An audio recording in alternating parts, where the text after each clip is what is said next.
Olá, está começando mais um Veloscast. Eu sou a Caroline Fernandes e hoje eu estou com a Natália Jesus. Oi, gente. E a Milena. Oi, gente, eu sou da Mirata Consultoria e tô aqui pra dar algumas opiniões. A Mirata é uma consultoria da nossa sala também e elas estão focadas agora numa parte mais ecológica. E hoje o nosso entrevistado é uma pessoa que entende muito da área. A gente vai entrevistar o professor Marcos Nakagawa, correto? Exatamente. Ele é professor da ESPM, já trabalhou em diversas empresas dentro desse ramo sustentável. E você quer se apresentar pra gente, Marcos? Muito obrigado pela oportunidade. Então, hoje, atualmente, eu sou palestrante, eu sou professor aqui na SPM, nos cursos de jornalismo, administração, ciências sociais, design, publicidade e no MBA de marketing. Também já trabalhei em grandes empresas como a Philips, a Nestlé. Também já fui empreendedor, tenho uma ex-empresa que chama iSetor. E sou um dos idealizadores da ABRAPS, Associação Brasileira dos Profissionais pelo Desenvolvimento Sustentável. Então, né, gente? O currículo tá... Sonho. Tá ótimo.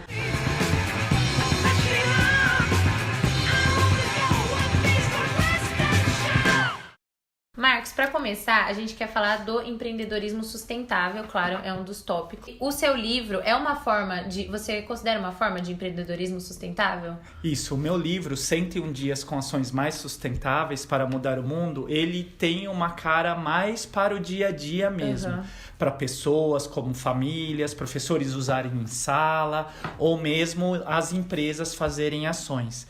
E lá eu coloquei 101 ações que você pode fazer na sua casa e no seu dia. Então, não acaba sendo muito estruturado para se montar uma empresa. Sim. Né? Isso seria mais essa parte do empreendedorismo. E qual foi a sua motivação para escrever? Qual foi o start na sua mente que falou, eu quero escrever, eu quero ajudar compartilhar alguém, isso com outras pessoas. É porque eu achei muito interessante também, porque são ações que todo mundo pode fazer, né? E geralmente tem pessoas, principalmente a maioria da população, né, que é de uma classe social mais baixa, que realmente acha que pequenas atitudes não influenciam muito com o todo, né? Com todo mundo pode fazer, no caso. A ideia foi exatamente essa, né? Que todo mundo sempre nas minhas aulas, palestras, mesmo quando eu trabalhei nas grandes empresas, falava, essa coisa de sustentabilidade é muito ampla, como a gente consegue mesmo? Mudar o mundo, acabar com o carbono, diminuir, aumentar a água, né? Mas se todos se conscientizarem que em cada ação que você tem um impacto social e ambiental, com certeza você vai aprender a fazer pequenas coisas, como eu coloquei no livro. O mais polêmico é o xixi no banho. Faça xixi no banho. Pelo jeito vocês não fazem. Se você fizer xixi no banho, o que acontece? Você vai ter uma descarga a menos por ano, né, por dia, e aí você vai economizar alguns litros de água ao longo de um ano. Mas Marcos, isso é a descarga aqui no Brasil? Porque a descarga aqui no Brasil, por exemplo, a água é limpa e ela vai embora e depois ela vira água cinza. E quando você está tomando banho, você mira o ralinho, obviamente, e aí essa água também vai para as águas cinzas. Esse é um dos exemplos, mas tem desde... ajude um amigo, tem também não é só a parte ambiental, também coloquei muito das questões sociais. A gente no viu livro. também que tem adote um animal abandonado, coisas desse tipo, que é muito interessante também. Exatamente, e aí eu fui listando, né? Um dia eu tava numa viagem, num voo, e aí eu falei, nossa, acho que eu vou listar para ver quantos dá. Aí deram 100 atitudes, ações. Eu falei, nossa, 100, né? Mas 100 com S, 100 com C, né? Então é melhor colocar 101. E a última foi, ensine tudo que você aprendeu para uma criança. E aí, obviamente, lembrei da minha filha e o último desenho que tem lá é o da minha filha. Ótima, linda mensagem. E, gente, o Marcos, ele doou pra gente, pra ETEC, Martin Luther King, um exemplar do livro dele. Então, todos os alunos da ETEC podem ir na biblioteca e ter acesso ao livro do Marcos, tá? Marcos, No mês 7 desse ano, 2019, julho, o mundo entrou no déficit com os recursos naturais. E foi o recorde, né? Foi o ano que a gente conseguiu Acabar com tudo. mais cedo. E grandes empresas que trabalham com recursos não renováveis. Uma Coca-Cola, que trabalha com água. Grandes empresas e etc. Como que essas empresas agora criam estratégias para mudança de matéria-prima? Isso, cada vez mais, devido ao Overshooting Day, ou Dia da Sobrecarga da Terra, esse dia tem vindo mais cedo conforme os anos se passam. No Brasil foi agora, semana passada, em julho, e até então era em agosto. Então foi a primeira vez, como você bem colocou, que foi em julho. E isso quer dizer que a Terra não está conseguindo recompor o que ela gastou. Então, imagina você tá lá num supermercado e aí vai chegar no dia 29 e não vai ter mais nenhum produto disponível só no ano que vem. É isso que está acontecendo ultimamente. E por isso as empresas têm que repensar no seu modo de produção. E mais do que seu modo de produção, tentar tornar essa economia mais cíclica, mais circular, que é reutilizando os resíduos, reutilizando as próprias matérias-primas, que é o famoso reciclagem. Obviamente que ainda existe muita tecnologia, existe muito investimento para se fazer e que as empresas comecem efetivamente a ter essa economia circular. Que é esse exemplo que você falou da Coca-Cola. Será que daria para ela começar a reutilizar a água? A água de toda a fábrica dela, ela já reusa. Mas e aquele que a gente bebe e faz xixi? Depois, de novo no xixi. Mas como que a gente faz e recupera esse líquido, né? Então, a Coca-Cola, a Ambev, essas grandes empresas cada vez mais estão tentando diminuir o uso de água. Lá no passado se usava 3 litros, 5 litros de água para cada 1 litro de Coca-Cola feito, ou de Guaraná feito. E eles cada vez mais têm mensurado a pegada hídrica. Não sei como que eles vão chegar, que é a pergunta de $1 milhão ou de vários milhões de pessoas sobrevivendo no planeta, mas tem que repensar esse modelo de produção e de consumo. O problema não é só a produção. Sim. Uma solução, entre aspas, né, seria, por exemplo, a Natura, que usa os recursos naturais, só que eles repõem também. Isso, ela ser. tem até um selo de sistema B, né, por ser uma empresa B, e alguns produtos dela ainda ela não conseguiu toda a linha de produtos, vem, por exemplo, da natureza, de uma matéria-prima que foi extraído de uma forma segura, auditada, que realmente não devastou. Então, de uma certa forma, quando todas as empresas, com todos os seus produtos, começarem a repensar nesse modelo, talvez a gente consiga diminuir e dar mais tempo para a Terra se recuperar.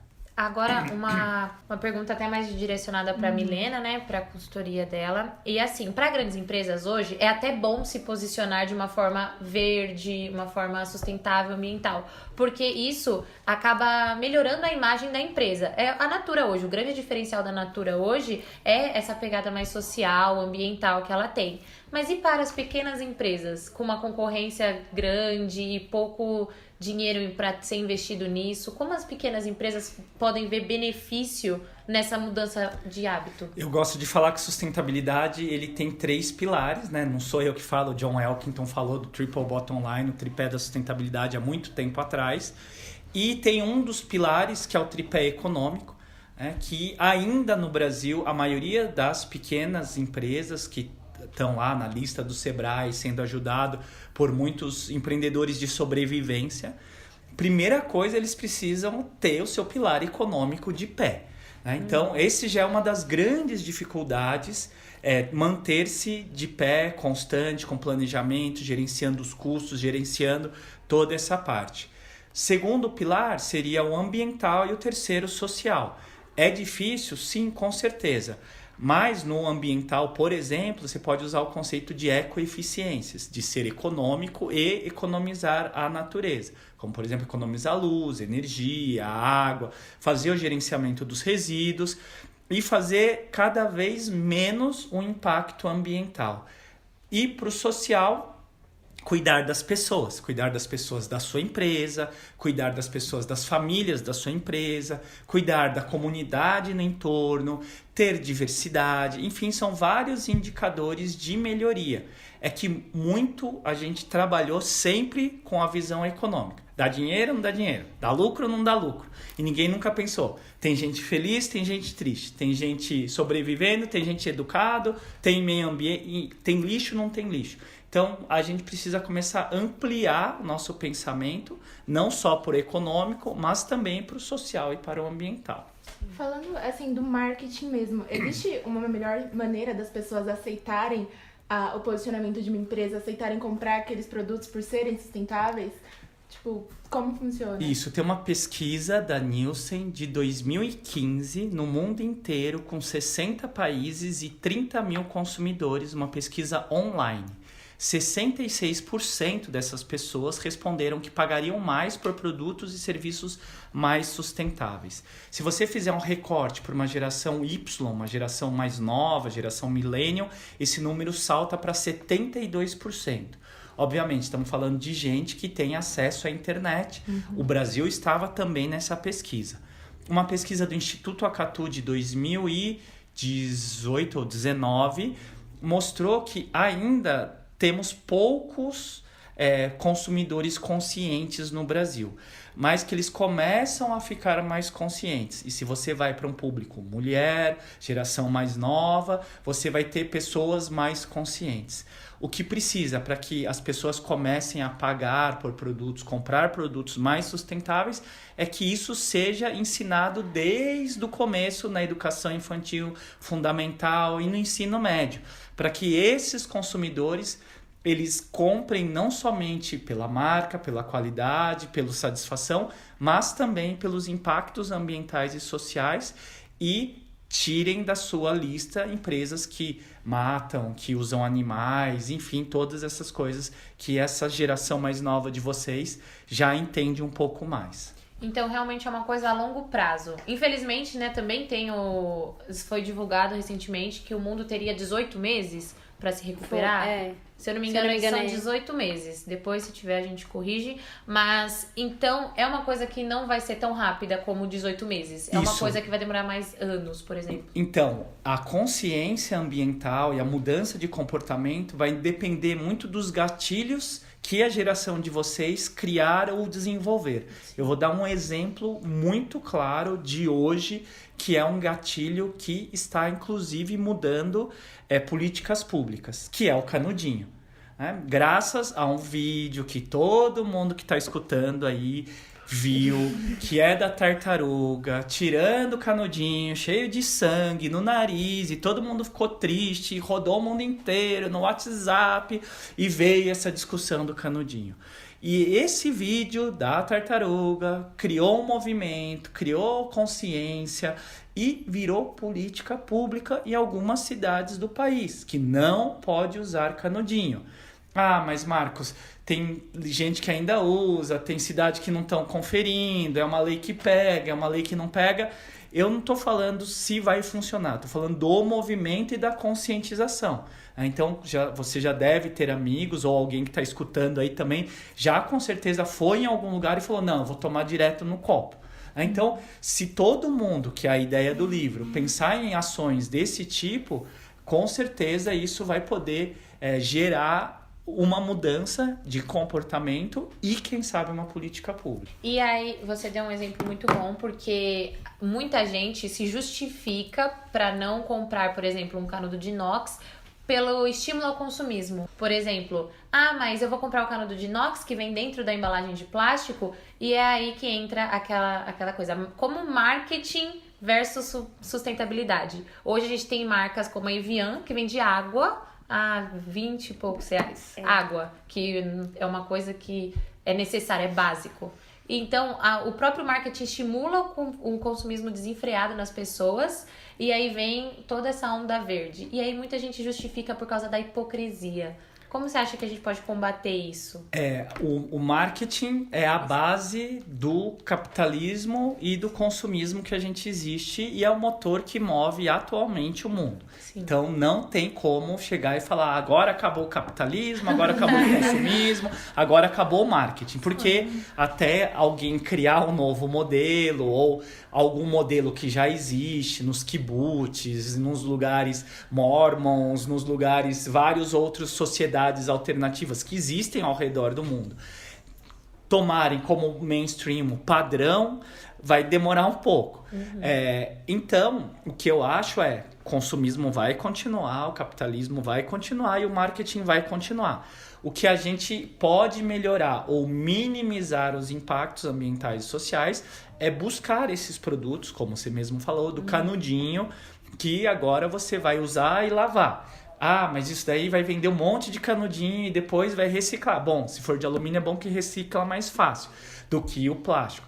Mas todo mundo vai comprar o canudinho, vai ter um marketing, vai ter o consumismo do canudinho. Óbvio, ele precisa ser coerente, não pode vir num saquinho plástico. Sim. Então, depende muito do vendedor de ser consciente e conscientizar efetivamente todo mundo. Agora, se você puder não tomar o canudinho, vai ser melhor. E aí a gente efetivamente está falando de mudança de comportamento e hábitos. Que esse talvez seja um dos principais pontos para a sustentabilidade. E aí eu acredito que o marketing, para essa mudança de comportamento, que até o Philip Kotler, que é o papa do marketing, fala de marketing social, que é a mudança de comportamento, exatamente ele traz que você consegue sim, por meio de uma comunicação ou de um vídeo de uma tartaruga tirando, pode mudar comportamento. Um exemplo também pode ser o Burger King, porque o Burger King não tem mais canudinhos, né? Eles não o copo direto, só que eles também não falaram nada, eles só tiraram e as pessoas continuam consumindo. Exatamente, o poder das empresas, na hora que eles entenderem que eles conseguem mudar comportamento e eles conseguem minimizar, já vai ser um passo também. Só que a culpa não é da empresa, a culpa não é do consumidor, a culpa não é do governo, a culpa não é dos marqueteiros. A culpa é de todo mundo. O que precisa é orquestrar todos esses públicos para que eles falem as mesmas línguas e entendam que a gente está na sobrecarga da terra. Por isso até eu escrevi lá na Folha exatamente esse tema, porque a gente é um trabalho de formiguinha. Por isso que ainda bem que vocês estão fazendo esse podcast, que é muito bacana também. Obrigada. Eu acho até meio que as empresas parecem estar perdidas em relação a isso. Porque, como você falou, o Burger King nem chegou a se posicionar. Semana passada, a gente comprou para dar para os professores escovas de bambu, né? Porque a escova, ela acaba com o meio ambiente, né? É muito plástico sendo usado, 4 vezes por ano, em média, por pessoa. Então, a gente queria incentivar esses hábitos. E a escova de bambu veio dentro de um saco plástico. Então, qual é o sentido, sabe? Eles parecem que não estão preparados para isso. Não estão vendo o que está acontecendo. Exatamente. O arquivo, todo esse processo é exatamente da consciência das pessoas. Né? Tem uma frase que é muito walk the talk, né? Fale o que você... faça o que você fala. Né? Então, as pessoas estão esquecendo que a gente tem até cunhado, eu e a minha amiga, a gente está pensando no conceito de marketing da verdade. Com certeza, lá atrás, quando Ford, quando Thomas Edison, quando quem descobriu e montou a primeira cadeira, ou primeiro sei lá o que, eles não estavam pensando em só ganhar dinheiro. Ganhar dinheiro era o meio, o fim era para que servia o produto. E nesse processo todo, a gente perdeu para que serve o produto. Então a gente começou a empurrar um monte de produto que talvez não seja necessário para ter um faturamento alto. Não estou falando que eu sou contra o faturamento alto, estou falando que talvez a gente precise colocar coisas necessárias. E tem uma galera que tem um monte de coisa não necessária, como por exemplo a base da pirâmide socioeconômica. Tem 3,5 bilhões de pessoas, que está quase chegando a 4 agora, abaixo da linha da pobreza, que ganha menos $2 por dia, que mora mal, que tem saúde ruim, que tem educação. Ou seja, se a gente voltar para esse marketing da verdade, se a gente voltar a fazer produto para as reais necessidades do consumidor, a gente vai chegar nessa base da pirâmide. E a gente vai começar a fazer produtos e serviços que efetivamente sirvam para o bem-estar, a qualidade de vida e a sobrevivência dos seres humanos. Qual que foi aquele filme que a gente assistiu na sala? Que era um cara que ele comprava porque ele via as outras pessoas comprando. Aí ele comprava. Não. Esqueci o nome do filme agora. Calma. É baseado meio que na pirâmide de Maslow? Dos desejos? Isso. Não, eu digo no sentido, a pirâmide de Maslow, né, tem no topo lá a idealização. Por exemplo, ir à Disney não é uma coisa necessária, porém é uma coisa que, se principalmente um brasileiro de classe média almeja, sonha, deseja. Então, é uma coisa que não é necessária, é um dinheiro que poderia estar sendo investido em outras coisas, que geraria outras coisas, mas o próprio Maslow criou isso para exemplificar o desejo que hoje... A forma como a gente pensa vê do as consumo. coisas. Hoje o nosso consumo é totalmente irracional.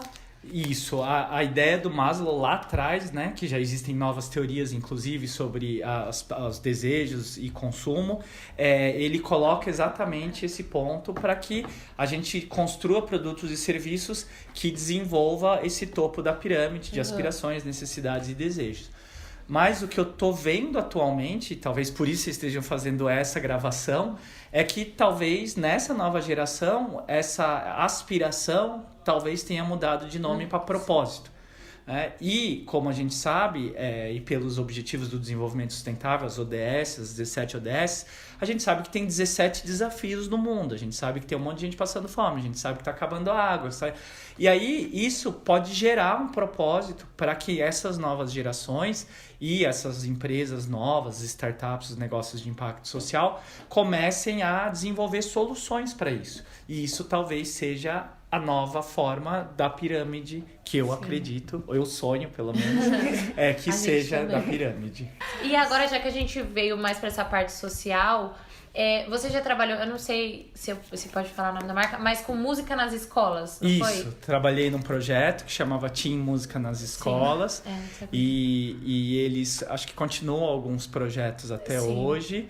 E o projeto era levar cursos, aulas de música nas periferias, nas escolas públicas, nas periferias das grandes capitais do país. E eu achei muito legal, porém, para uma pessoa mais leiga nesse sentido, ver isso como aquela coisa, investimento em quê? Você tá gastando dinheiro para levar cursos para uma periferia que às vezes nem é o seu público-alvo. Mas a gente entende que é o posicionamento e tudo mais. Mas como você poderia exemplificar melhor as vantagens de fazer um projeto social desse porte? Legal. As empresas, elas tem uma função que é exatamente essa, de ganhar dinheiro e dar dinheiro para os seus acionistas. Essa é uma das primeiras coisas que ela tem. Mas ela não pode fazer isso a qualquer preço e a qualquer custo. Ela precisa fazer isso de uma maneira responsável. E uma das formas de ser responsável é ter um bom relacionamento com todos os seus públicos que ela se relaciona. Inclusive o governo, fornecedores, público interno, os funcionários e também a comunidade no entorno ou os bairros no entorno. Para isso, as grandes empresas como a TIM e as outras, Fiat, a própria Vivo e tudo mais, elas têm projetos de responsabilidade social, que é uma forma de devolver um pouco à comunidade, por meio do know-how dela, do conhecimento dela, um pouco mais de trabalhos sociais, educação, e aí cada empresa vai escolher uma temática para o seu investimento social. Isso faz parte dentro de um departamento, ou de uma área, ou de um conhecimento que é a responsabilidade socioambiental da empresa. Isso influencia no marketing share da empresa dentro da cabeça do consumidor? Com certeza, isso faz parte também dos atributos de marca que ela agrega valor à marca dela.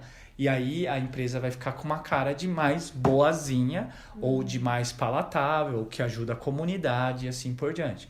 Por isso que a empresa é como se fosse uma persona, como qualquer uma nossa, que tem as partes boas e as partes ruins. E ela, além de vender, além de produzir, ela também tem que ter esse relacionamento com a comunidade.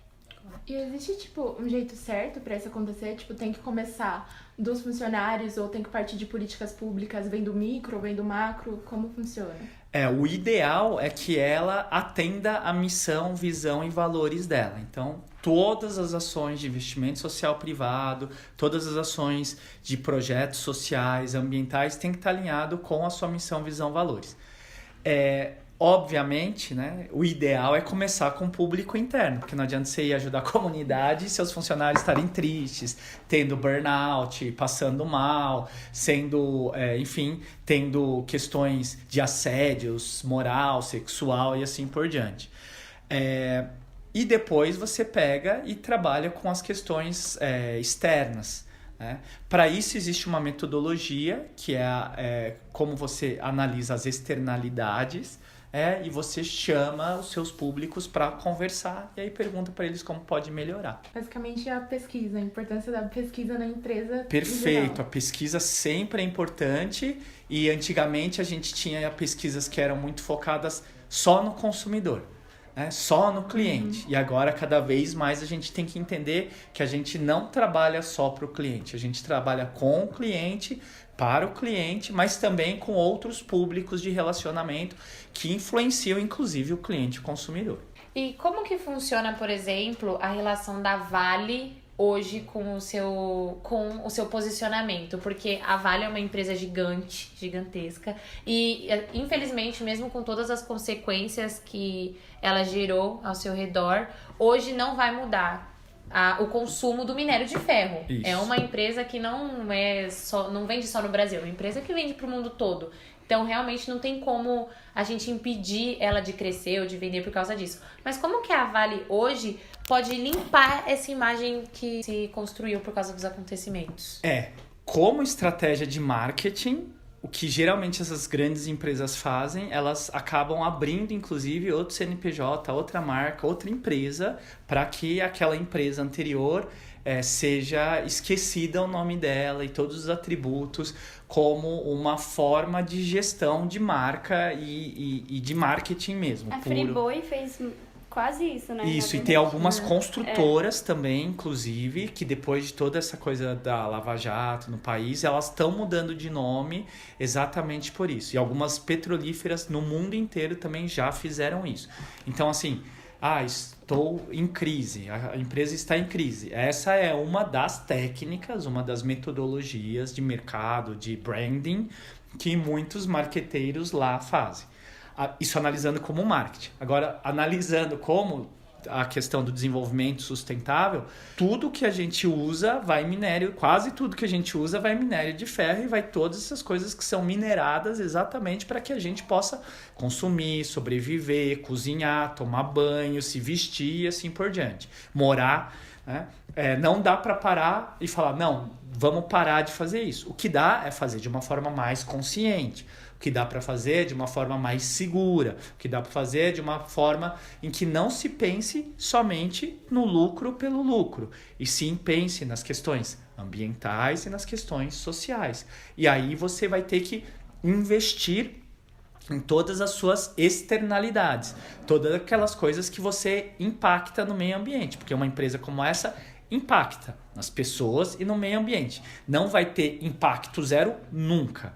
Agora, o que ela pode fazer para mitigar, diminuir, minimizar ou até ser positivo, né, por outros caminhos, esse é o que essas empresas de impacto social, de impacto positivo estão tentando fazer. Que é engraçado, a Vale estava dando uma declaração, né, que estava passando na televisão, que agora eles têm um sistema para vigiar 24 horas as barragens, aviso à população, só que é uma coisa que eles já deveriam estar fazendo faz muito tempo. Era uma coisa que era básico para eles fazerem, e eles fazerem um anúncio falando que estão fazendo isso agora é preocupante, eu acho. Depois do desastre de Mariana, eles soltaram uma propaganda institucional que, assim, mostrando que agora eles estavam lá com as pessoas, agora eles estavam ali para reparar tudo que eles já deviam ter feito.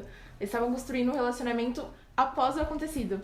Essa é a grande dificuldade do ser humano, né? A gente só vai consertar um erro muitas vezes depois que você errou, né? Isso na sua vida pessoal também. Você poderia ter tirado aquela mesinha que toda vez você pega e bate o dedinho nela. Eu deveria não ter feito aquilo com o meu namorado, com a minha namorada.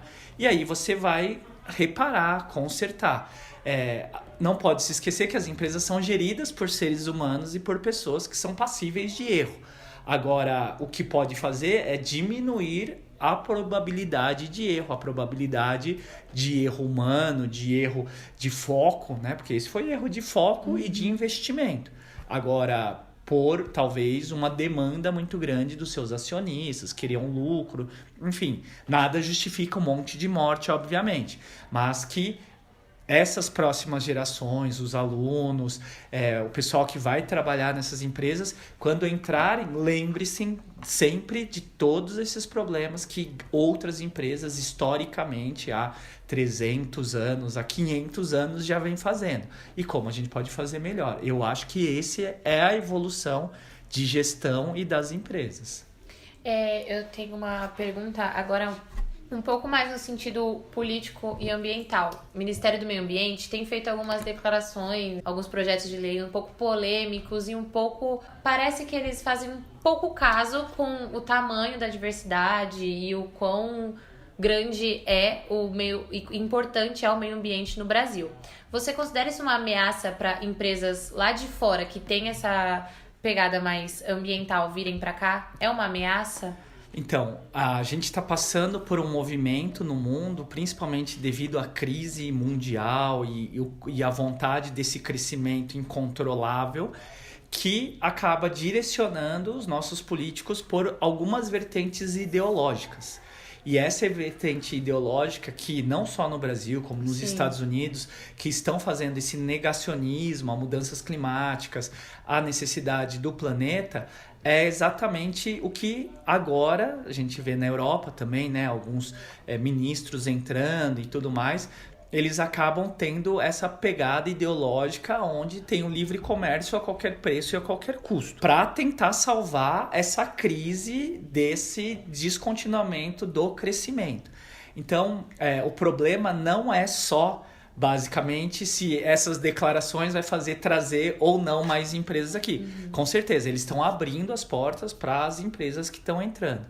Porém, eu tenho percebido que isso tem fortalecido ainda mais os grupos ambientais, os grupos acadêmicos e pessoas como vocês que estão questionando isso.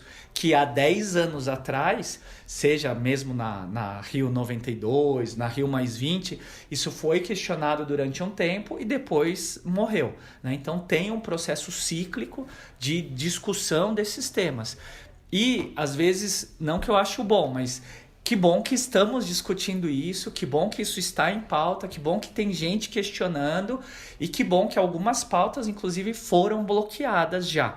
Né? Então, a gente tem que ir vendo, não sendo muito poliana, muito inocente, para poder achar que está tudo lindo. Não está tudo lindo, estamos numa batalha ideológica, aonde está se levando mais em consideração o livre mercado e a qualquer custo, a qualquer preço, de pessoas, de trabalho, de horas, de diversidade biológica e pessoal, em comparação às questões que têm muito a ver com a qualidade de vida não individual e sim coletivo. Então, tudo isso são vertentes ideológicas históricas. Então, isso pode fortalecer até os empreendedores que hoje querem abrir empresas com essa vertente mais social e socioambiental? Eu acredito que isso também acaba gerando isso, né? Então, olha, tá lá, a Amazônia tá acabando, tá lá, estão abrindo lá, matando um monte de índio pela guerra.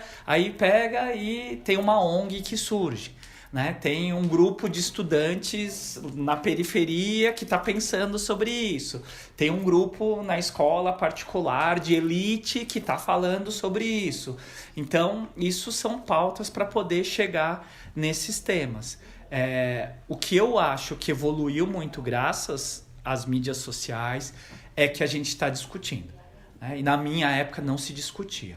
Você simplesmente assistia, passivo, a televisão, lia o jornal e não tinha esse movimento, por exemplo, desses podcasts lindos que vocês fazem. Obrigada. E existe alguma maneira da gente analisar qual empresa está realmente fazendo isso porque quer causar um impacto positivo de verdade, ou aquelas que só querem entrar nesse mercado em expansão? Ainda, historicamente, a gente não tem como medir isso, né? Então, a gente tem um grupo de estudos do Instituto de Cidadania Empresarial, que chama Programa Academia, que junta professores do Brasil inteiro, que eu tenho a honra de participar, com professores de muitas outras universidades renomadas na cidade de São Paulo, no Brasil, e é um fator muito novo.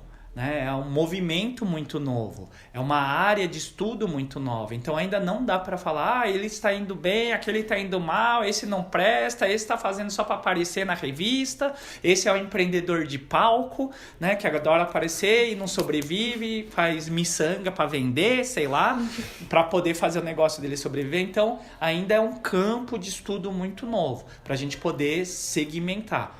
Provavelmente com a maturidade, com mais pessoas entrando, com coisas dando muito errado, coisas dando muito certo, é que a gente vai chegar nesse tema. Eu comparo, né, até as mineradoras, as construtoras, elas estão maduras para esses tipos de decisões, né, depois de muitos anos de construção do nosso país. Agora essa daí é a nova galera que vai estar desenvolvendo, e daqui 10, 15, 20 anos a gente vai conseguir mensurar isso. Então, Marcos, infelizmente já tá acabando o nosso tempo, já vai dar 40 minutos. Só que a gente gosta sempre de fazer pelo menos alguma perguntinha mais acadêmica, até porque a gente tá no ensino técnico, acabando o 3º ano, então a gente gosta de levar pro público da nossa escola, né, um pouco desse conhecimento. A gente viu também no seu currículo, Stalkers Total, que você... LinkedIn online. LinkedIn, gente, baixa, é maravilhoso. Que você fez trabalho voluntário. A gente queria perguntar qual é a importância curricular mesmo do trabalho voluntário, o aprendizado que você teve. O trabalho voluntário é a porta do mundo para você entender que existem outros mundos além do Facebook, do Instagram que é a vida real, de pessoas que efetivamente podem estar, inclusive, pior que a sua vida. Né? Se todo mundo fizesse trabalho voluntário, eu acho que tinha menos gente depressiva, tinha menos gente ansiosa, tinha muito menos gente sofrendo com problemas, que às vezes são químicos, obviamente, eu também não estou julgando ninguém aqui, mas que poderia dar um gás para melhorar esses problemas, porque tem muita gente precisando, e eu não gosto de pessoas, vai cuidar de animaizinhos, eu gosto de idosos. Trabalho voluntário é fundamental, inclusive nas minhas matérias eu dou um ponto extra para quem faz trabalho voluntário, e eles fazem um relatório, me mostram, e eu tenho relatos desses últimos 8 anos que eu sou professor, de pessoas que mudaram a vida dela. Teve uma aluna que inclusive adotou uma menina de um espaço, teve 2 que adotaram animaizinhos, animaizinhos tem vários que adotaram. Tem gente que continuou fazendo trabalho voluntário, porque quando você se dedica à qualidade de vida do outro, você entende que talvez você esteja num patamar que você pode melhorar também. Daí todo mundo vai ganhando nesse processo do voluntariado. Nossa, que ideia incrível, cara. Pode aderir, professores da ETEC. Eu acho maravilhoso isso. E é um crescimento pessoal, assim, imenso, né? Porque eu faço trabalho voluntário na ETEC mesmo, junto com o grupo Apenas um Sorriso. E no último sábado a gente foi, e quando você vai, você vê coisas assim, como você falou, são completamente fora da sua realidade. E assim, abre um negócio gigante, sabe? Que você não sabia que existia. E são vários sentimentos que são misturados. E ainda tem um a mais que influencia na sua carreira acadêmica. Então é um negócio assim... Perfeito. E cada vez mais nas empresas, eles começam a analisar o currículo de trabalho voluntário, porque se a pessoa é voluntária, dedicou um tempo a isso, com certeza ela vai ser um trabalhador melhor, vai ser uma pessoa que trabalha melhor, porque ela foi lá e fez isso sem ganhar nada. Imagina ganhando. Né? Então, esse é um pouco do raciocínio que esses trabalhos voluntários têm. Infelizmente, no Brasil, a gente precisa melhorar essa cultura do trabalho voluntário, que foi muito assistencialista, ligado principalmente às religiões que ainda estão no Brasil. E, infelizmente, a gente colocou isso como uma forma punitiva.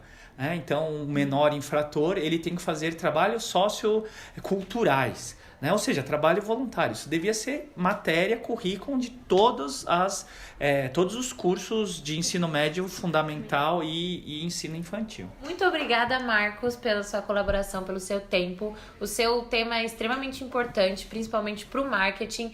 É muito, muito bom saber que tem pessoas assim, lutando por esse lado, dentro de um setor tão corrompido, consumista, né? Tão corrompido pelo dinheiro e pela ganância. Muito obrigada, Marcos. Que isso, é um prazer e que realmente a gente consegue colocar os sonhos para transformar em realidade. Ninguém nunca pensou em imaginar em sair com um avião e rodar o mundo. Então, se a gente conseguir concentrar e ter os mesmos sonhos e junto dentro de uma mesma filosofia e ideologia, a gente consegue mudar o comportamento e as pessoas. Então, gente, muito obrigada. Gostaria de agradecer também a Milena pela participação, que ela é da Mirata Consultorias. E muito obrigada por escutarem até aqui. Até a próxima.